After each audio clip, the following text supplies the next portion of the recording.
Siete leguas el caballo. Durante esta época México se encontraba bajo lo que conocemos como el Porfiriato. En estos años hubo una transformación y un crecimiento en el arte y la cultura, en lo que consiste la música, el teatro, la literatura y la pintura. Recibieron un gran impulso principalmente en temas literarios, donde destacó Ignacio Manuel Altamirano, entre otros. Se abandonó el nacionalismo y modernismo para dar paso a la influencia francesa.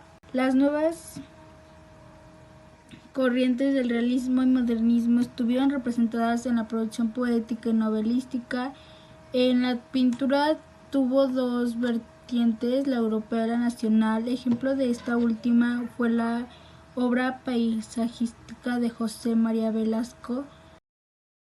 Pero todo esto solo era un privilegio del que no todas las personas podían gozar, ya que, como sabemos, en el Porfiriato se vivía una gran desigualdad social, lo que causó el movimiento de la Revolución Mexicana. Durante esta época, México incrementó su cultura, pues aquí nacen los famosos corridos que cuentan la historia de las personas que participaron en la revolución, personajes reconocidos como Francisco Villa y Emiliano Zapata, entre otros. Uno de ellos fue el corrido de Siete Leguas, uno de los corridos más representativos de la Revolución Mexicana.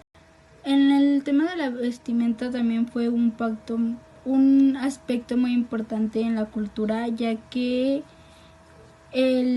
algunas vestimentas hicieron nacer el estereotipo de los mexicanos, ya como el traje charro, que fue un estereotipo que hizo pensar que cada hombre mexicano usa sombrero, botas.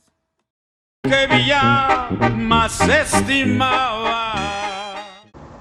Iniciamos los ámbitos de la política e infraestructura con las elecciones federales de México de 1900. Se llevaron a cabo en dos jornadas, las elecciones primarias y las elecciones secundarias. En ellas se eligieron los siguientes cargos de elección popular: Presidente de México, Jefe de Estado y de Gobierno, electo por un periodo de 4 años y de 1892 con probabilidad de reelección inmediata, para cubrir el periodo de 1900 a 1904, en el que tomaría posesión el 1 de diciembre de 1900. El candidato electo para presidencia fue Porfirio Díaz.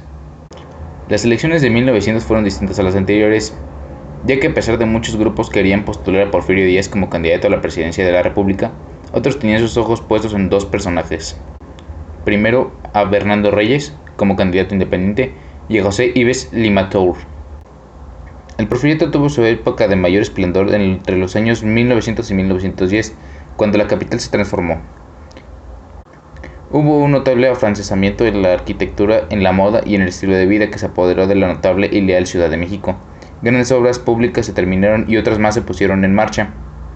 En el año de 1900, don Porfirio Díaz puso en servicio el novedoso tranvía eléctrico que inauguró las obras del desagüe del Valle de México y la penitenciaria del Distrito Federal, conocida como Lecumberri.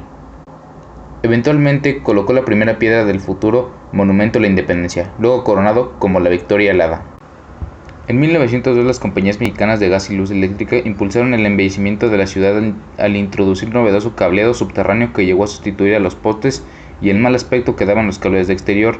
También se viajó a Veracruz para inaugurar las obras que dejaron el aeropuerto como uno de los más modernos y funcionales del momento. Entre 1905 y 1910 se inauguraron otras obras: el Mercado de Lagunilla, el Rastro, el Hospital General, el Hospicio, el Manicomio de Castañeda, el Palacio de Comunicaciones y el Edificio de Correos. El México de 1900 mostró siempre dos rostros.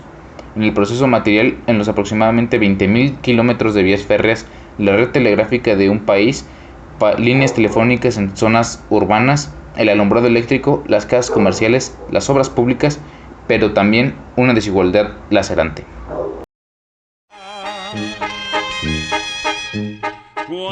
Hablemos de la sociedad en México de 1900 a 1910. Cabe recalcar que en esta época el porfiriato estaba en su máximo esplendor, ya que estaba una economía bastante bien. Por esa parte está bien, pero el porfiriato siempre mostró dos caras. Empezaré diciendo que el 70% de la población en ese tiempo era rural y el 72% de la población era analfabeta. Así que el 30-28%, que eran los que pertenecían a la corte de Porfirio Díaz, eran los que tenían más riquezas y estaban más privilegiados por parte de él. Al decir que mostraba dos caras, es que los llenaba de muchos beneficios, como ahorita hacen todos los políticos, de dar despensas y cosas así por el estilo. Pero en las fábricas y en las haciendas donde trabajaban, estas personas siempre los explotaban mucho. Es así cuando hay dos huelgas muy sangrientas. La primera en 1906, en la de Cananea, y en 1907, la de Río Blanco. Estas fueron porque les parecía muy injusto a los trabajadores que a los trabajadores estadounidenses no se les explotara tanto como a ellos y también tuvieran más privilegios. Es así como que ya estaban muy hartos sobre todas las injusticias y también el despojo de las tierras que habían tenido. Por eso se levanta Emiliano Zapata, y también como ya había comenzado Madero a hacer sus movimientos, la sociedad en 1910 se levanta en armas contra Porfirio Díaz, porque ya estaban muy cansados de todo lo que estaban sufriendo. Lucharemos por lo que es nuestro. México será devuelto hacia nosotros.